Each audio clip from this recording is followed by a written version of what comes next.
Hello students, last video में हमने पढ़ा था एप्लीकेशन ऑफ डेरिवेटिव्स। कई सारे वीडियोस में पढ़ा था और उसमें इनफैक्ट अभी इंक्रीजिंग और डिक्रीजिंग फंक्शंस का एक्सरसाइज बचा हुआ है। तो definitely in this week only we will complete that exercise also, but today I am going to start the new topic that is integration of functions. Integration या समाकलन, ये क्या होता है? बच्चों, जब से हम लोगों ने मैथमेटिक्स पढ़ना शुरू किया है, हम कई सारे पेयर ऑफ इनवर्स ऑपरेटर्स पढ़ते हैं।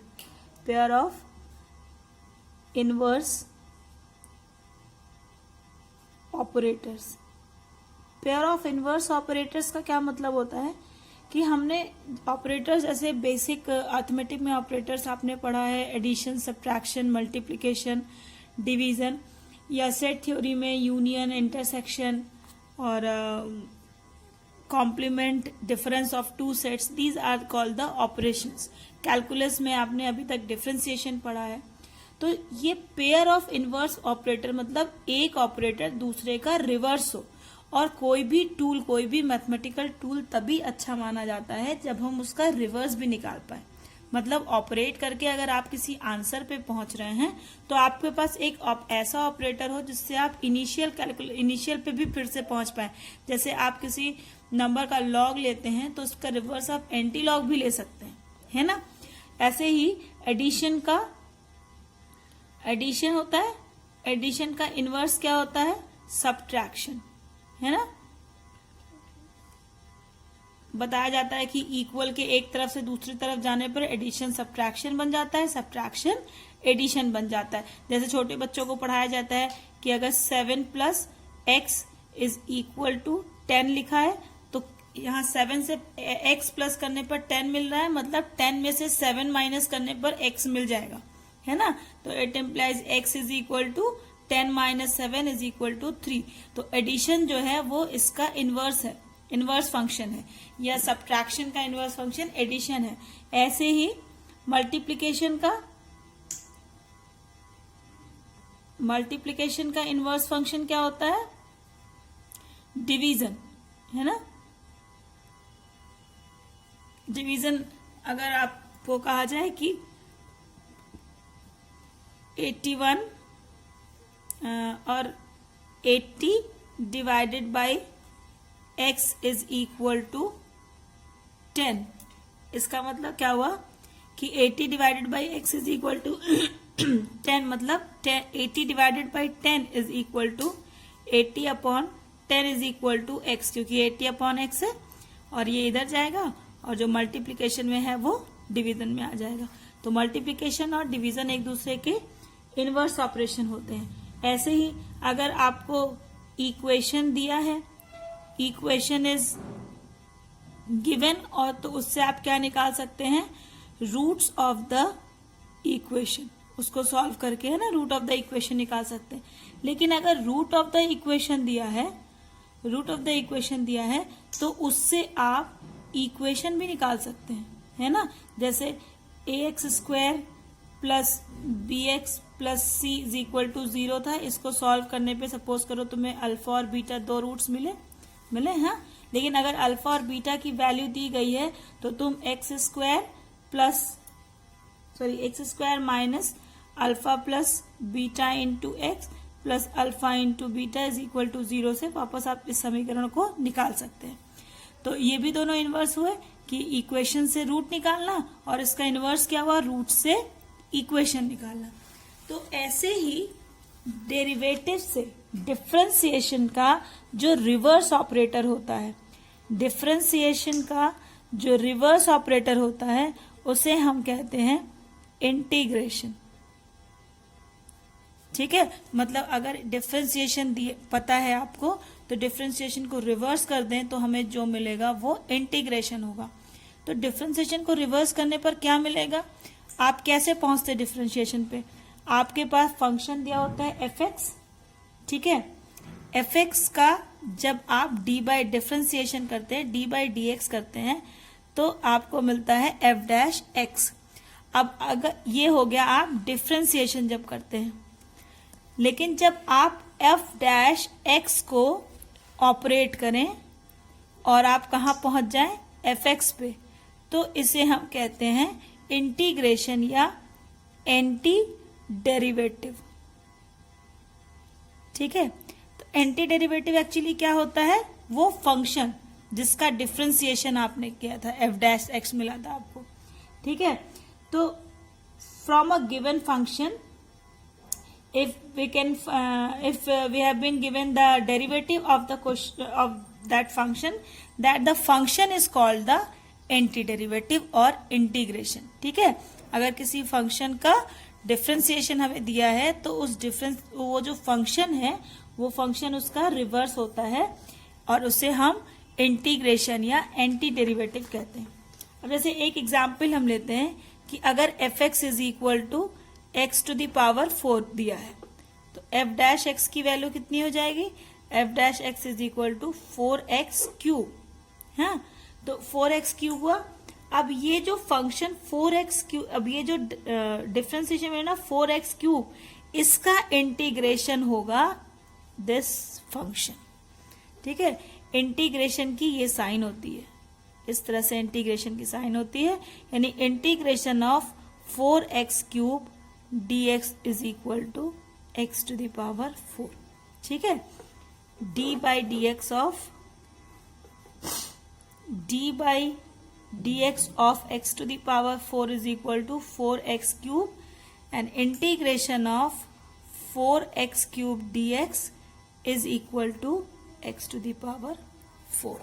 ठीक है, अब क्या कहते हैं, अब ये इन सिंबल्स को, ये जो प्रोसेस है इसे इंटीग्रेशन या एंटी डेरिवेटिव कहते हैं। ठीक है, इंटीग्रेशन और anti derivative of the function F x. ठीक है,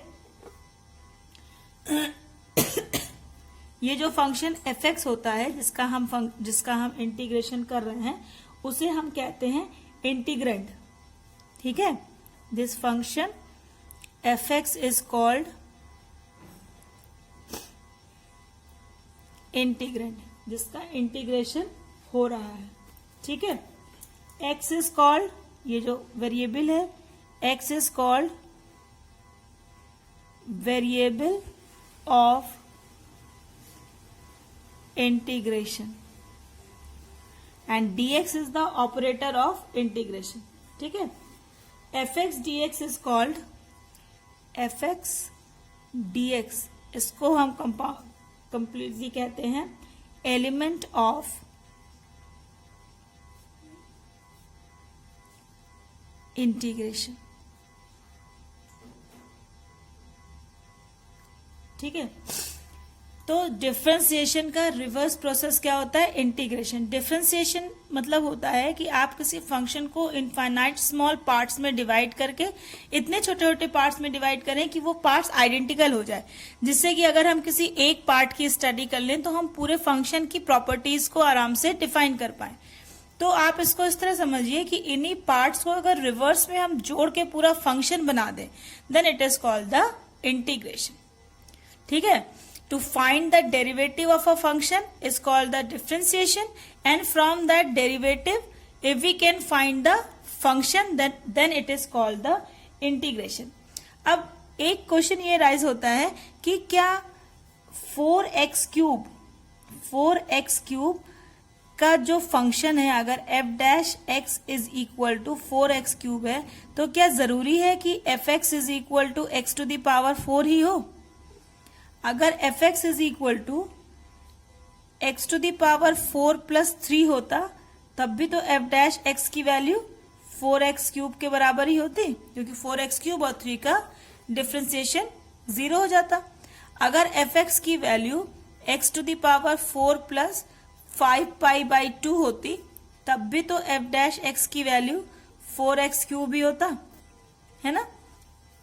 इस तरह से हम देखते हैं कि अगर वेरिएबल पार्ट जो है उसकी value x to the power 4 है तो उस सारे कंडीशन में जो डेरिवेटिव है उसकी जो उसका डिफरेंशिएशन आ रहा है वो 4x टू द पावर 3 ही आ रहा है, 4x क्यूब ही आ रहा है। इसका मतलब क्या हुआ कि if function f(x) is equal to x to the power 4 plus any constant c, then it implies f dash x is equal to 4x cube. ठीक है, अब इस c की वैल्यू कुछ भी हो सकती है, इस c की वैल्यू कुछ भी हो सकती है, यानी हम किसी भी f डैश x को देखकर डेफिनेटली ये नहीं बता सकते कि फंक्शन एग्जैक्टली क्या है। मे बी की function x to the power 4 हो, मे बी की function x to the power +3 हो, मे बी की function x to the power 4 + 5π/2 हो, कुछ भी हो सकता है। ठीक है, यानी अगर fx और gx दो फंक्शन है और ये दिया हुआ है कि f dash x equal to g dash x है। ठीक है, अगर f डैश x की वैल्यू g डैश x के बराबर दी गई है तो कैसे ये डिफर करेंगे एक दूसरे से, तो they can differ only by the way that fx is equal to gx plus c।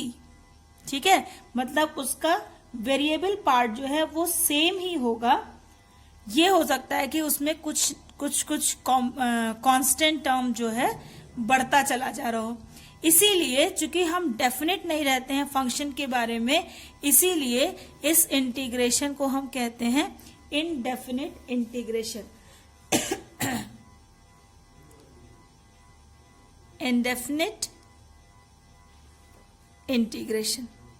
ठीक है, आपके इंटीग्रेशन कोर्स में हम दो तरह के इंटीग्रेशन पढ़ेंगे, एक डेफिनेट इंटीग्रेशन और एक दूसरा इनडेफिनेट इंटीग्रेशन। ठीक है, since the integration of the function is not unique, therefore we called it as indefinite integral। अगर इसी को हम किसी पर्टिकुलर कंडीशंस के साथ पढ़ते, कंडीशन के साथ पढ़ते मतलब हमें फंक्शन नंबर लाइन पे लिमिट दी गई होती कि फंक्शन की वैल्यू इस लिमिट से इस लिमिट के बीच में ही निकालनी है, तब उस कंडीशन में जब हम यहाँ पे कंडीशन कुछ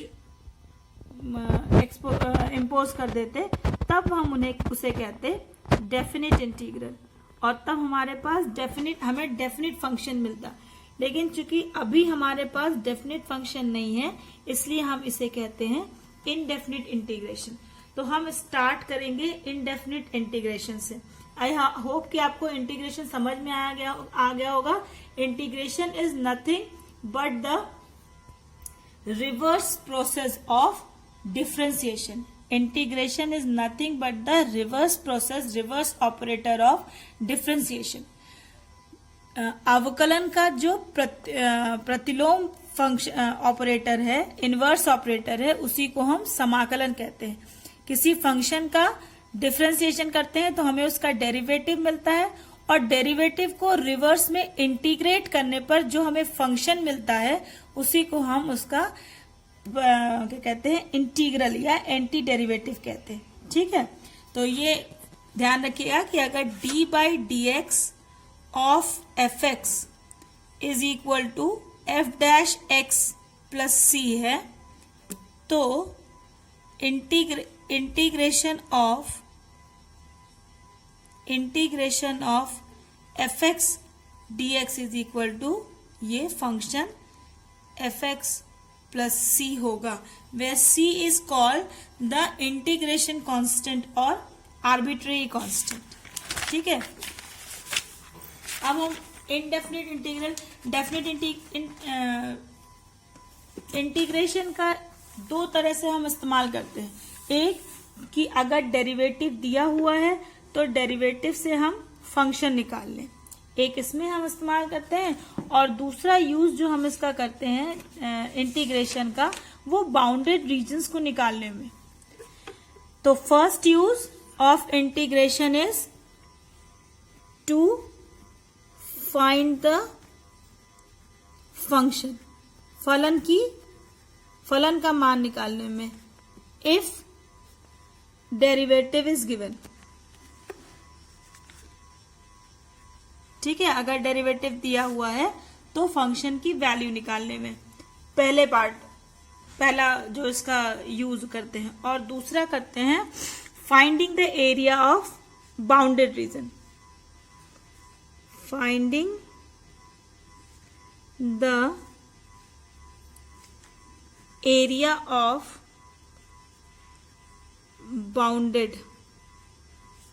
बाउंडेड बाय फंक्शन जो फंक्शन दिया उसका ग्राफ ना है, function under given condition, under given condition, ठीक है। Find the area of bounded reason bye given function under given condition. तो ये जो फर्स्ट पार्ट है ये आता है आपका इंडेफिनिट के अंतर्गत। इंडेफिनिट में हमेशा एक हम आर्बिट्री कांस्टेंट या कांस्टेंट ऑफ इंटीग्रेशन जोड़ते हैं आंसर के साथ, और सेकंड वाला जो है ये कंडीशंस के साथ हम चूंकि निकालते हैं तो इससे हम डेफिनेट इंटीग्रल के अंतर्गत पढ़ते हैं, ठीक है। तो आज हम फर्स्ट पार्ट स्टार्ट करेंगे, that is definite integral. Definite integral करने से पहले कुछ फॉर्मूलाए, जैसे integration of x to the power n dx is equal to x to the power n plus 1 upon n plus 1 plus c, ठीक है, where n is not equal to -1, क्योंकि -1 नहीं हो सकता, क्योंकि -1 होगा तो -1 plus 1 0 हो जाएगा ना, तो हमारा आंसर ही इनवैलिड हो जाएगा।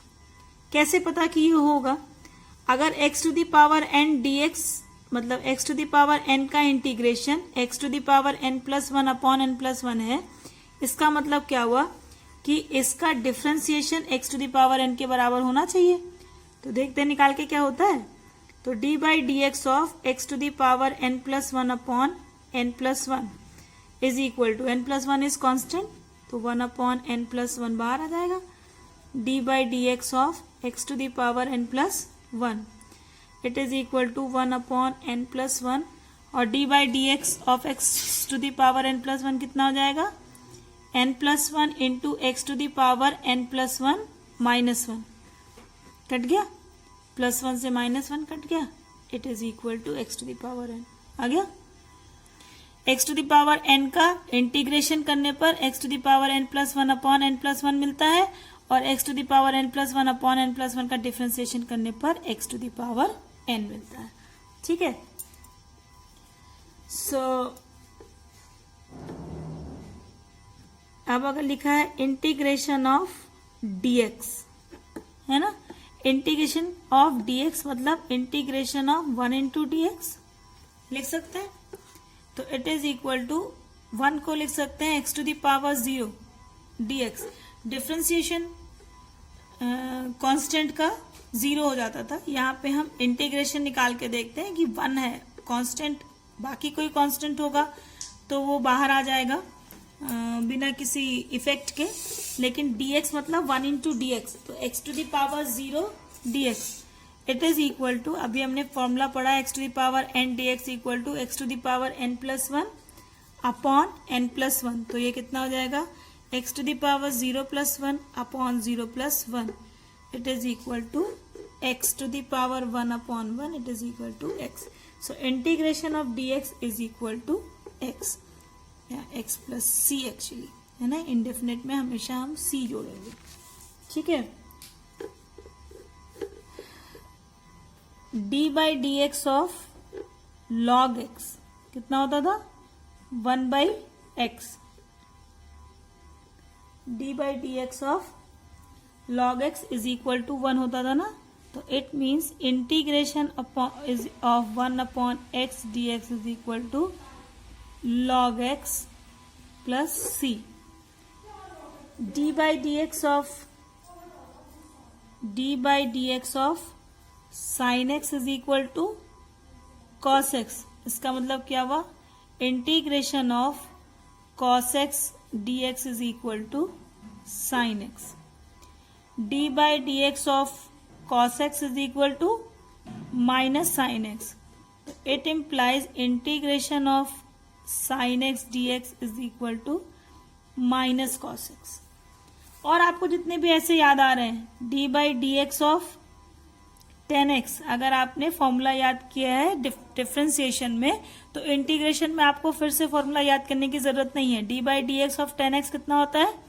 सेक स्क्वायर x, तो integration of sec square x dx is equal to 10x and so on. जितने भी फॉर्मूले आपने याद किए हैं डिफरेंशिएशन में आप उन सभी को ऐसे रिवर्स करके लिख सकते हैं। So come on the exercise, let us start the first exercise.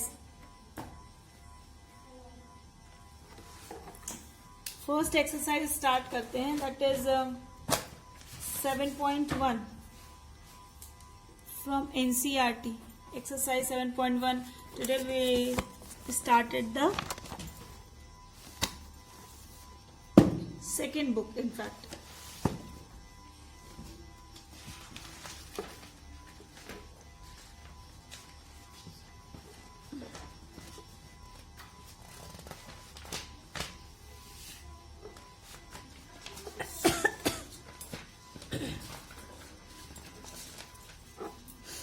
Exercise 7.1, find the antiderivative or integration of the given function.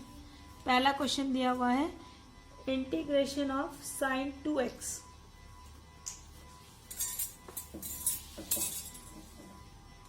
Integration of sin 2x dx। मतलब अगर आपको याद होगा कि हम सब्स्टिट्यूशन करते थे ना, सब्स्टिट्यूशन करके चेन रूल से डिफरेंशिएशन की वैल्यू निकालते थे। यहाँ भी एनसीईआरटी में पहला क्वेश्चन यहीं से स्टार्ट हुआ है, हालांकि अभी हम लोगों ने सब्स्टिट्यूशन पढ़ा नहीं था, लेकिन let us do this. sin 2x dx, अभी हम लोगों ने फॉर्मूला जो पढ़ा था वो sin x का पढ़ा था कि integration of sin x dx is equal to minus cos x. यहाँ पे 2x है, तो यहाँ भी हम सब्स्टिट्यूशन करते हैं कि let 2x is equal to t। ठीक है, से 2x is equal to t। तो अब हम दोनों तरफ ऑपरेट करेंगे। अगर दोनों तरफ हम डिफरेंशिएशन करें, t is not a constant, it is also a function of x, है ना। तो ये क्या हो जाएगा, 2 dx, x का differentiation is equal to dt। Actually ये dx बाई dx और dt बाई dx, तो इसको लिखते हैं 2 dx is equal to dt। तो dx is equal to dt by 2। इसका मतलब क्या हुआ कि जब हम वेरिएबल बदलेंगे, वेरिएबल बदलना और पैरामीटर बदलना दोनों अलग अलग चीज है। अगर सिर्फ x को ही हम बदल के यहाँ पे u कर देते, v कर देते, तो कोई फर्क नहीं पड़ता। यहाँ पे 2u करते तो ऑपरेटर dx की तरह du हो जाता, लेकिन हम यहाँ पे वेरिएबल ही चेंज कर दे रहे हैं। 2x की वैल्यू t है, इसका मतलब x की वैल्यू t बाई 2 है। वेरिएबल चेंज हो गया, तो वेरिएबल चेंज होगा तो ऑपरेटर भी उसके रिस्पेक्ट में चेंज होगा। तो it is equal to integration of sin 2x की जगह हम t लिखेंगे और dx की जगह लिखेंगे dt बाई 2। अब ये 2 जो अपॉन में 2 है ये कांस्टेंट है, तो ये अनइफेक्टेड होगा, इसको बाहर कर देंगे और integration of sin t dt it is equal to 1/2 sin t का कितना हो जाएगा, sin t dt is minus cos t plus c, arbitrary constant जोड़ देंगे। It is equal to 1/2 minus 1/2 cos। Answer हमेशा उसी वेरिएबल में देंगे जिस वेरिएबल में क्वेश्चन पूछा गया था। यहाँ पे भले हमने सब्स्टिट्यूशन t का किया है, लेकिन ओरिजिनल क्या था, t is equal to 2x था ना। तो it is equal to 2x plus c, it is your answer. तो integration of sin 2x dx का इंटीग्रेशन करना होगा, तो हमारे पास डायरेक्टली 2x के लिए कोई फॉर्मूला नहीं है, तो हम 2x को t से रिप्लेस करेंगे। ऐसे ही सेकेंड क्वेश्चन में दिया है integration of cos 3x dx। Again let 3x is equal to t, से 3x is equal to t, तो 3 dx is equal to dt। तो it is equal to integration of cos 3x, sorry 3x की जगह पे आ देंगे t, ठीक है t। तो dx की वैल्यू यहां से कितनी हो जाएगी, dx is equal to dt by 3। तो dx की जगह पे लिख देंगे हम dt बाई 3। तो it is equal to 1/3 constant है, it is cos t dt। It is equal to 1/3 integration of cos t sin t। तो it is equal to sin t plus c is equal to 1/3 sin 3x plus c, it is your answer. ठीक है, तो NCERT substitution से start हुआ है। हम कुछ side book से कुछ दूसरे क्वेश्चंस करते हैं तब तक।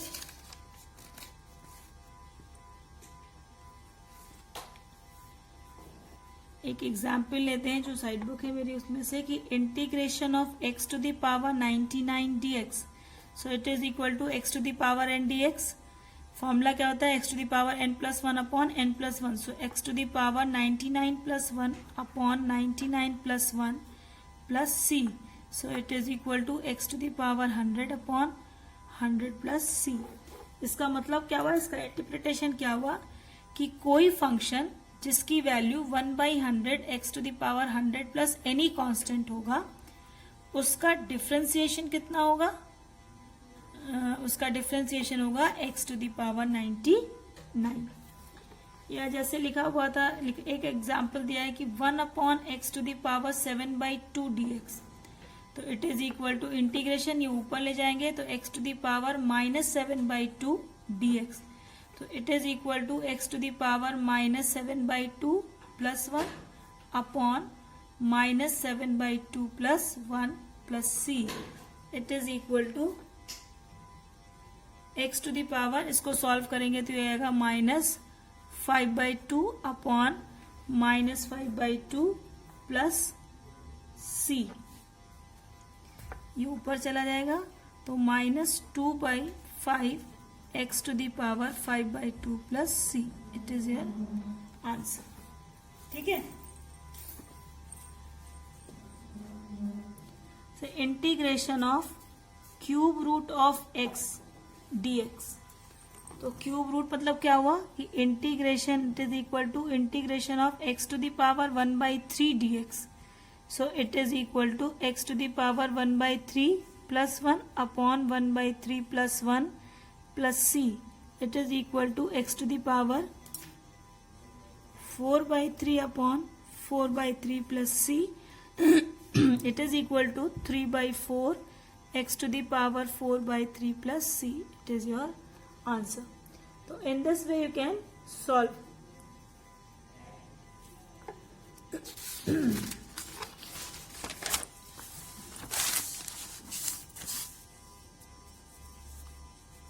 से लिखा है कि integration of cos x upon 1 minus cos square x dx। ठीक है, ट्रिग्नोमेट्रिक फंक्शंस में इंटीग्रेशन करने में भी आप ट्रिग्नोमेट्रिक जो आइडेंटिटीज हैं उनका बिल्कुल इस्तेमाल कर सकते हैं।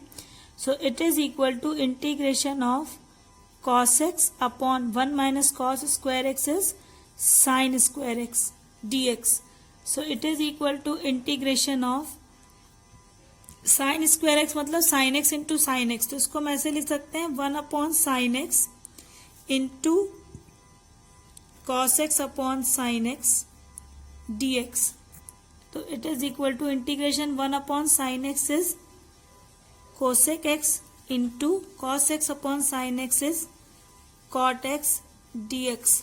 अगर आपको डिफ्रेंसिएशन याद हो तो d by d x of cosec x is equal to minus cosec x into cot x होता है ना। So therefore integration of cosec x into cot x d x is equal to minus cosec x होगा, तो it is equal to minus cosec x plus c, it is your answer। So in this way you can try the exercises in NCERT। The first exercise is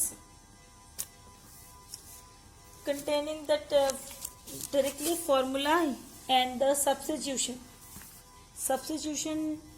जैसे अभी हम लोगों ने किया था उस तरह से आप सब्स्टिट्यूशन कर सकते हैं। तो पहले वाली एक्सरसाइज में या तो डायरेक्ट फॉर्मूले पर है और या फिर सब्स्टिट्यूशन से है। सो आई होप कि you can at least try it by yourself. If you are facing any type of problem you can ask me. तो आज से इंटीग्रेशन शुरू कर दीजिए। जो भी एक्सरसाइज आपके पास जो भी साइड बुक है या एनसीईआरटी में भी बहुत क्वेश्चंस दिए हुए हैं तो आप उनको कीजिए और जिस क्वेश्चन में आपको डाउट लगे या कुछ प्रॉब्लम लगे उस क्वेश्चन को आप पूछ लीजिए मुझसे. So till then keep good care of your health, keep on practising. Bye.